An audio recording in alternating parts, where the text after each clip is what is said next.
സഹോദരന്മാർക്കെല്ലാം കർത്താവായ യേശുക്രിസ്തുവിന്റെ നാമത്തിലുള്ള സ്നേഹത്തെയും വന്ദനത്തെ അറിയിക്കുന്നു. ഇങ്ങനൊരു കൂട്ടായ്മ ഉടലെടുപ്പാൻ കർത്താവ് ഇടയാക്കിയതുകൊണ്ട് ഞാൻ ദൈവത്തിന് സ്തോത്രം ചെയ്യുന്നു. അനേക ഇടങ്ങളിലും കൂട്ടായ്മകളും ഇല്ലാതെ പോകുമ്പോൾ, നിലനിൽക്കാതിരിക്കുമ്പോൾ ഇങ്ങനൊരു കൂട്ടായ്മ ഉദയം ചെയ്യുവാൻ ദൈവം ഇടയാക്കിയതുകൊണ്ട് ഞാൻ ദൈവത്തിന് സ്തോത്രം ചെയ്യുന്നു. ഒരു വലിയ ജനത്തിനു വേണ്ടി ഇരുന്ന് പ്രാർത്ഥിപ്പാൻ നമ്മെ ദൈവം പ്രാപ്തരാക്കിയാണ്. നമ്മുടെ ജീവിതത്തിൽ അത് അനുഗ്രഹം തന്നെയാണ്. ജീവിതയാത്രയിൽ പ്രാർത്ഥന ഒരിക്കലും നമുക്ക് നഷ്ടമായി തീരത്തില്ല. നാളെ അതിന്റെ ഫലം നമ്മളൊക്കെ അനുഭവിപ്പാൻ തക്കവണ്ണം ദൈവം നമ്മെ അതിന് സഹായിക്കും. നിങ്ങളെ ഒരുമിച്ചുള്ള കൂട്ടായ്മ നിലനിൽക്കട്ടെ, ഇനി അതിശക്തമായിട്ട് അത് വളരട്ടെ എന്നുള്ള പ്രാർത്ഥനയോടുകൂടെ ഞാനായിരിക്കുന്നു. എന്നെ ഫലമേൽപ്പിച്ചിരിക്കുന്ന ദൈവത്തിന് ശുശ്രൂഷയിലേക്ക് ഞാൻ കിടക്കുകയാണ്. നിങ്ങൾക്ക് അവിടെ സമയം 4 മണി 4:30 ആയിട്ടുള്ളൂ. ഇവിടെ സമയം ഏകദേശം 10 മണിയായി. ഒരു ചെറിയ സന്ദേശം മാത്രം ഞാൻ നിങ്ങളുടെ മുമ്പിൽ വെച്ചിട്ട് ഞാൻ ദൈവത്തിൽ ഇരിക്കാൻ ഞാൻ താല്പര്യപ്പെടുന്നത്. റോമർക്കെഴുതിയ ലേഖനം 1-ാം അധ്യായത്തിന്റെ 16-ഉം 17-ഉം വാക്യങ്ങൾ നമ്മൾ വായിക്കുമ്പോൾ അതിൽ 16-ാം വാക്യം, സുവിശേഷത്തെക്കുറിച്ച് എനിക്ക് ലജ്ജയില്ല. ആദ്യം യഹൂദനും പിന്നെ യവനനും അത് രക്ഷയും ദൈവശക്തിയുമാകുന്നു. 17-ാം വാക്യം നമ്മൾ അങ്ങനെയാണ് വായിക്കുന്നത്. ഞാൻ സുവിശേഷത്തെക്കുറിച്ച് തന്നെയാണ് നിങ്ങളോട് സംസാരിപ്പാൻ ക്രിസ്തുവിൽ താല്പര്യപ്പെടുന്നത്. ജീവിതത്തിൽ ഇന്ന് ഇല്ലാതെ വന്നുകൊണ്ടിരിക്കുന്ന ഒരു കാര്യം കൂടിയാണ് സുവിശേഷ ഘോഷണം. അനേകർക്ക് സഭയിലും മറ്റിടങ്ങളിലൊക്കെ ഇന്ന് പ്രസംഗിക്കുന്ന കാര്യങ്ങൾക്കാണ് കൂടുതൽ താല്പര്യമുള്ള ഒരു ലോകത്താണ് ഇപ്പോൾ നമ്മളായിരിക്കുന്നത്. ഇന്ന് അനേകയിടത്തും ദൈവത്തിന്റെ വചനം എത്തിച്ചേരുവാൻ ഉണ്ട് എന്നുള്ള കാര്യം നമുക്കത് ഓർമ്മയിലിരിക്കട്ടെ. ഇനിയും അനേകർ അറിയുവാൻ, അനേകർ ദൈവത്തിന്റെ വചനം കേൾപ്പാൻ ഇനിയും നമ്മുടെ മുമ്പിലുണ്ട്. നമ്മുടെ കൂട്ടായ്മ അതിനെ പ്രാപ്തരാക്കട്ടെ എന്നുള്ള ഒരു പ്രാർത്ഥന എനിക്കുണ്ട്. നമ്മുടെ ഈ പ്രാർത്ഥന കൂടിയിട്ട് സുവിശേഷം നമ്മൾ അറിയിക്കുന്നില്ലെങ്കിൽ അയ്യോ, അത് കഷ്ടം തന്നെയാ. അപ്പൊ നമ്മുടെ ഈ പ്രാർത്ഥന കൊണ്ട് നമുക്ക് രൂപാന്തരപ്പെടേണ്ട ഒരു കാര്യം, ഇനിയും അനേകർ സുവിശേഷം അറിയാത്തവരോട് സുവിശേഷം അറിയിക്കുക എന്നുള്ള ഒരു കാര്യമാണ് നമ്മെ ദൈവം പരമേൽപ്പിച്ചിരിക്കുന്നത്.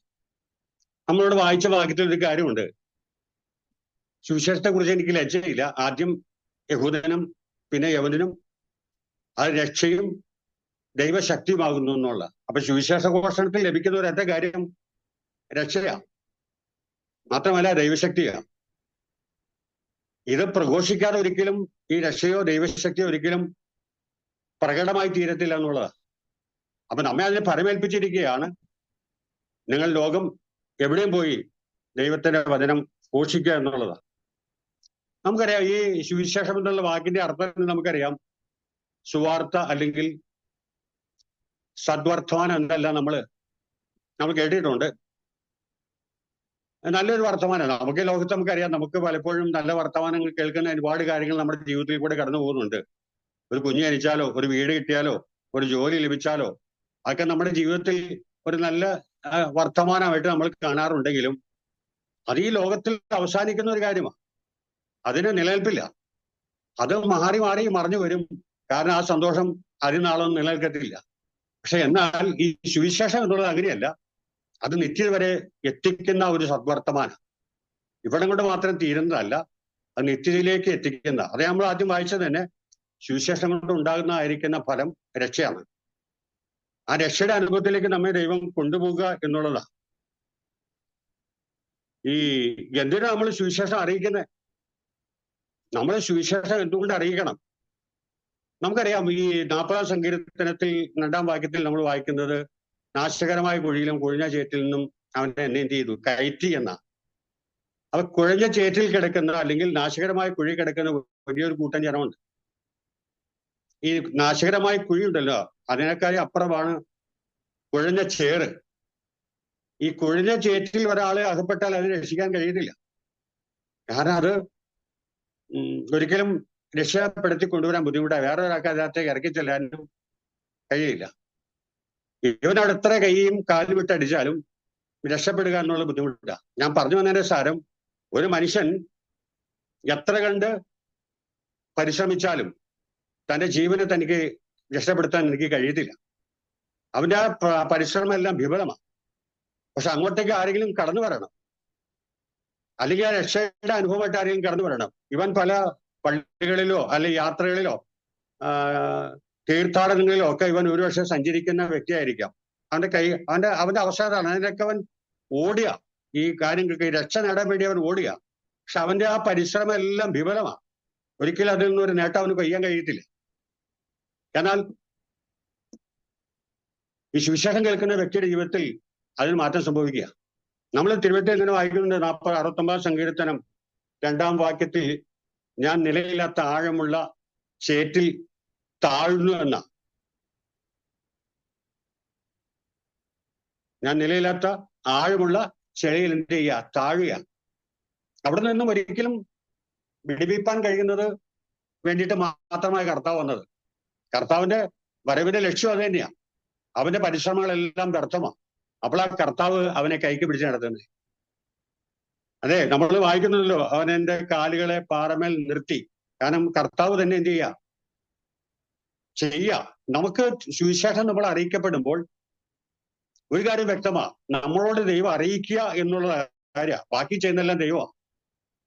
നമ്മൾ നീതിയിൽ ദയക്കൊത്തവണ്ണം അത് ഉഴുതു മറിക്കുമ്പോൾ തന്നെയാ അതിൽ ദൈവത്തിന്റെ പ്രവൃത്തി വെളിപ്പെട്ടുകൊണ്ടിരിക്കുന്നത്. യോഹന്നാന്റെ ലേഖനത്തിൽ നമ്മൾ ഇങ്ങനെ വായിക്കുന്നുണ്ട്, സുവിശേഷം കൊണ്ട് ഉണ്ടാകുന്ന ഒരു കാര്യം, നാം മരണം വിട്ട് ജീവനിലേക്ക് എന്ത് ചെയ്തു, കിടക്കുക. യോഹന്നാന്റെ ലേഖനത്തിൽ 3-ാം അധ്യായം 14-ാം വാക്യത്തിൽ നമ്മളങ്ങനെ വായിക്കുന്നത്, നമ്മൾ മരണം വിട്ട് ജീവനിലേക്ക് എന്ത് ചെയ്യുക, നാം കടന്നിരിക്കുന്നു എന്നുള്ളതാണ്. അപ്പൊ സുവിശേഷം കേൾക്കുന്ന വ്യക്തി ജീവിതത്തിൽ അവൻ മരണത്തെ വിട്ടിട്ട് ജീവനിലേക്ക് അവൻ കടന്നു വരിക. അവന്റെ ജീവിതത്തിൽ ആ ദൈവ പ്രവൃത്തി അവൻ വെളിപ്പെടുക. റോമർക്കെഴുതിയ ലേഖനം 5-ാം അധ്യായം 9-ാം വാക്യത്തിൽ അങ്ങനെ വായിക്കുന്നുണ്ട്, വരുവാനുള്ള ദൈവകോപത്തിൽ നിന്നും നമ്മൾ എന്ത് ചെയ്യുന്നു, ദൈവം വിടുവിക്കുക. വരുവാനുള്ള ഒരു കോപത്തിൽ നിന്ന് വിടുവിക്കുക. ഇതാ സുവിശേഷം കൊണ്ട് ചെയ്യുന്നത്. അതിനു വേണ്ടിയിട്ടാണ് ദൈവം നമ്മെ ഓരോ ദിവസവും ഈ പ്രാർത്ഥനയിൽ കൂടെ നമ്മെ പ്രാപ്തരാക്കിക്കൊണ്ടിരിക്കുന്നത്. എനിക്കൊന്ന് ആദ്യമായിട്ട് സുവിശേഷം അറിയിച്ച വ്യക്തി ഈ ശമര്യാസ്ത്രീ ആയിരുന്നു. ശമര്യാസ്ത്രീ ആയിരുന്നു ആദ്യം സുവിശേഷം കേട്ടതും ആദ്യം സുവിശേഷം അറിയിച്ചതും ശമര്യാസ്ത്രീയാണ്. ശമര്യാസ്ത്രീ സുവിശേഷം കേട്ടിട്ട് തന്റെ വെള്ളം കോരുവാൻ കൂടുന്ന പാത്രം താഴെ വെച്ചിട്ട് അവൾ ഓടുകയാണ്, മറ്റുള്ളവരോട് പറയാൻ വേണ്ടി. ശമര്യക്കാർ അനേകർ വസിക്കുന്ന ഇടത്തേക്ക് അവർ ഓടുകയാണ്. അവരെ കൂട്ടിക്കൊണ്ടാ വരുന്നത്. ഒരു വലിയൊരു കൂട്ടം ജനമായിട്ടാ ഈ ശമര്യാസ്ത്രീ തിരിച്ചു വരുന്നത് യേശുവിന്റെ അടുക്കിലേക്ക്.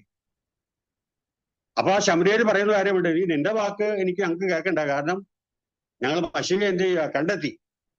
നീ നിന്റെ വാക്കുകൊണ്ട് എനിക്ക് ആവശ്യമില്ല എന്ന് പറയാം. നമ്മുടെ ദൗത്യം അവിടെയാണ് തീരുന്നത്. കാരണം നമുക്ക് അനേകരെ ദൈവത്തെങ്കിലേക്ക് എന്ത് ചെയ്യുക, കൊണ്ടുവരിക എന്നുള്ളതാ. ബാക്കി ദൈവമാ വളർത്തുന്നത്. നടുന്നവനും നനയ്ക്കുന്നവനും ഏവനുമല്ല, വളരുമാറാക്കുന്ന ദൈവമാണ് സകലത്തിനും കാരണമായി തീർന്നിരിക്കുന്നത്. അപ്പൊ ദൈവം നമ്മെ ഫലമേൽപ്പിച്ചിരിക്കുന്ന ഒരൊറ്റ കാര്യം, ദൈവത്തെങ്കിലേക്ക് മറ്റുള്ളവരെ കൊണ്ടുവരിക എന്നുള്ള കാര്യമാണ്. അതാ ദൈവം നമ്മെ ഏൽപ്പിച്ചിരിക്കുന്ന കാര്യം. നമ്മൾ യെശയ്യാപ്രവചന പുസ്തകത്തിൽ നമ്മളൊരു വാക്യം അങ്ങനെ വായിക്കുന്നുണ്ട്, ആരെനിക്ക് വേണ്ടി പോകും, ആരെ ഞാൻ അയക്കണ്ടു എന്ന അവിടെ ചോദ്യമുണ്ട്. അപ്പൊ യെശയ്യാ പറയുന്നത്, ഞാൻ പോകാം എന്ന് പറഞ്ഞ് യെശയ്യാക്കാരെ ഏറ്റെടുക്കുന്നുണ്ട്.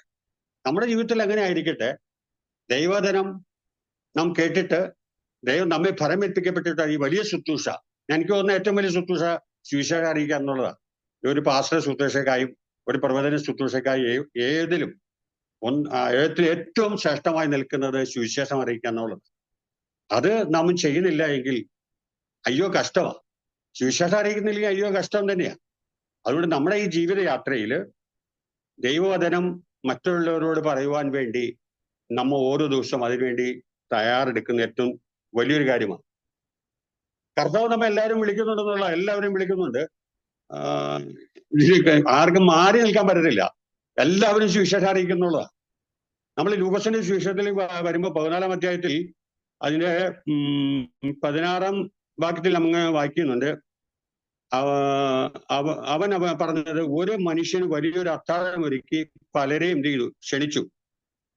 അത്താഴ സമയത്ത് ഞാൻ തന്റെ ദാസിനെ അയച്ചു, ആ ക്ഷണിച്ചവരോട് എല്ലാവരോടും ഒരുങ്ങിയിരിക്കുന്നു, വരുവിൻ എന്ന് പറയിച്ചു. നമുക്ക് ഈ ഒരു രക്ഷയെ ചേർത്ത് ചിന്തിക്കാൻ പറ്റുന്ന ഒരു വാക്യമായി എടുത്തത് ഒരു വലിയ വിരുന്ന. ആദ്യം ക്ഷണിച്ചു, പിന്നെ നമുക്ക് കാണാൻ കഴിഞ്ഞു പിന്നെയും എല്ലാം ഒരുങ്ങിയിരിക്കുന്നു എന്ന് പറഞ്ഞുകൊണ്ട് ക്ഷണിക്കുക. എല്ലാം ശരിയായിട്ടുണ്ട്, നിങ്ങൾ കടന്നു വരിക എന്നുള്ളതാണ്. പക്ഷെ എനിക്ക് അവിടെ വായിക്കുമ്പോൾ നമുക്ക് മനസ്സിലാക്കാൻ കഴിയുന്നത് എല്ലാവരും ഒരുപോലെ ഒഴിവൊഴിവ് പറഞ്ഞു തുടങ്ങിയെന്ന. നമ്മുടെ ജീവിതത്തിൽ അങ്ങനെയൊക്കെ ജീവിതത്തിൽ ഇങ്ങനെ ദൈവം സംസാരിക്കുമ്പോൾ നമ്മൾ പലപ്പോഴും ഇങ്ങനെ ഒഴിവൊഴിവ് പറയാറുള്ളവരാണോ എന്ന് നമ്മെ തന്നെ ചിന്തിക്കുന്ന നല്ലതാ. പക്ഷെ ഇവിടെ ഒഴിവൊഴിവ് എന്തായിരുന്നു അറിയുമോ? അത് ഞാൻ വേണ്ടി വായിക്കാം.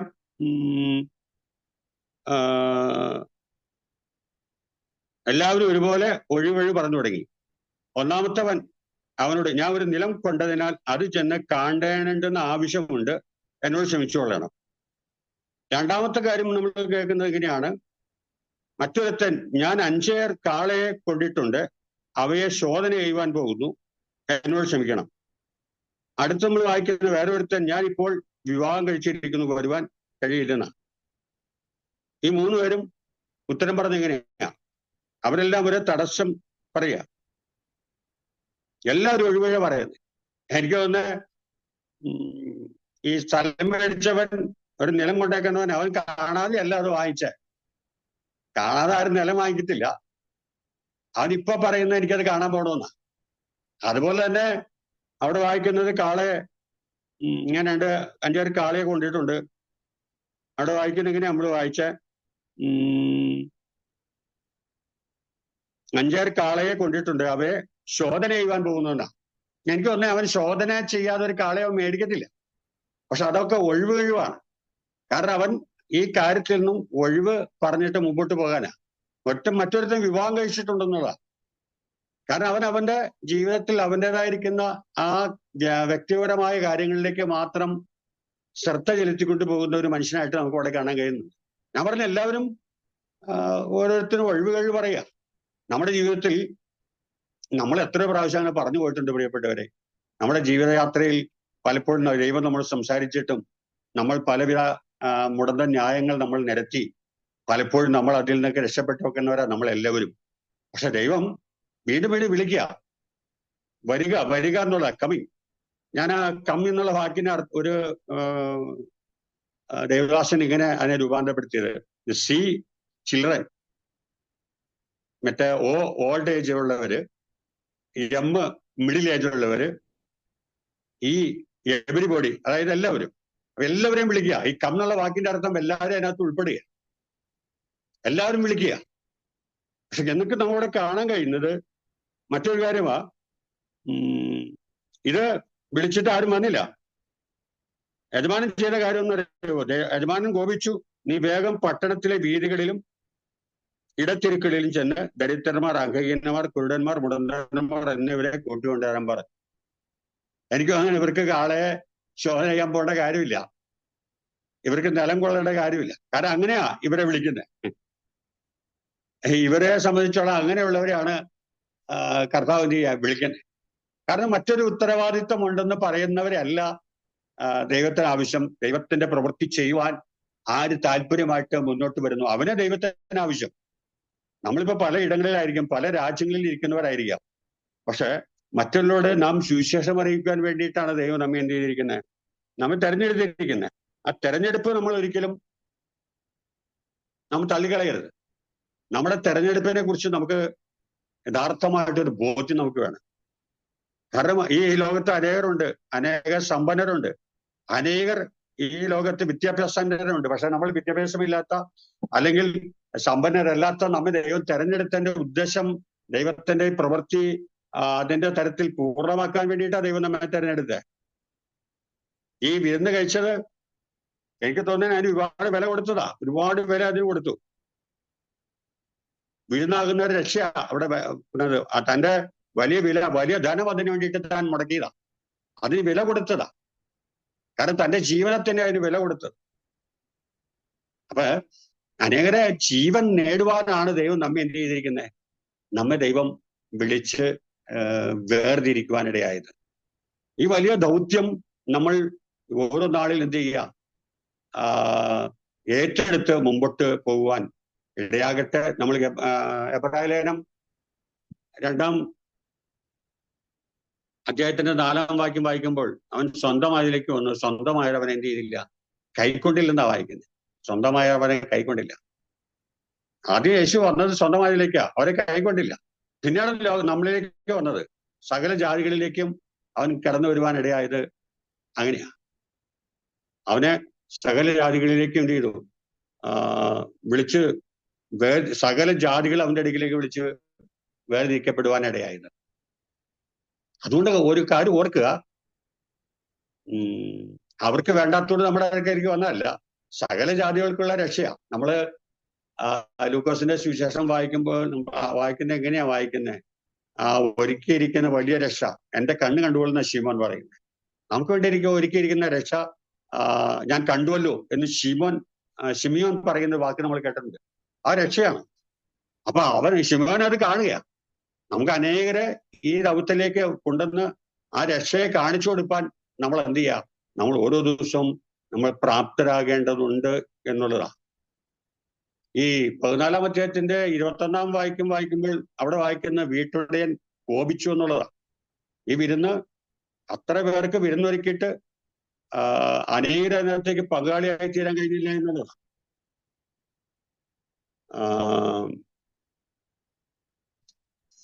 11-ാം അധ്യായത്തിന്റെ മത്തായിയുടെ സുവിശേഷം 11-ാം അധ്യായത്തിന്റെ 28-ാം വാക്യം വായിക്കുമ്പോൾ നമ്മൾ വായിക്കുന്നത്, അധ്വാനിക്കുന്നവരും ഭാരം ചുമക്കുന്നവരുമായുള്ളവരെ ഏവരും എന്റെ അടുക്കൽ വരുവിൻ, ഞാൻ നിങ്ങളെ എന്ത് ചെയ്യാം, ആശ്വസിപ്പിക്കാമെന്ന.